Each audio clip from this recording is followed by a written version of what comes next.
एक महत्त्वाची आणि मोठी बातमी छत्रपती संभाजीनगरमधील वेदांत हॉटेल मुलासाठी कमी किमतीमध्ये घेतल्याची माहिती ठाकरे गटाचे खासदार संजय राऊत यांनी दिली।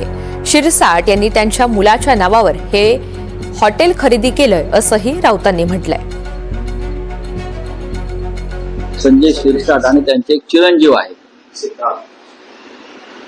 त्यापेक्षा भयंकर प्रकरण जे असं आहे,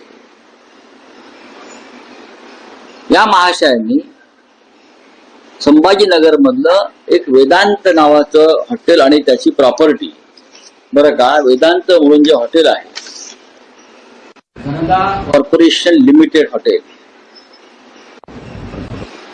अत्यल्प मूल्यावर त्यांनी ते आपल्याकडे ती संपूर्ण प्रॉपर्टी प्राईम लोकेशनला आपल्या ताब्यात घेतली आणि जणू ती संपूर्ण प्रॉपर्टी हे जे कोणी महाशय सिद्धांत शिरसाट आहे त्यांनाच मिळावी यासाठी सरकारनं लिलाव प्रक्रिया राबवली गेली।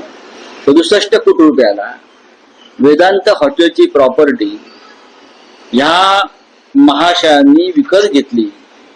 मेसर सिद्धांत साहित्य खरेदी पुरवठा असे त्या कंपनीचं नाव आहे। मेसर सिद्धांत मटेरियल प्रोक्युरमेंट अँड सप्लायज या कंपनीनं लिलावामध्ये ही प्रॉपर्टी विकत घेतली।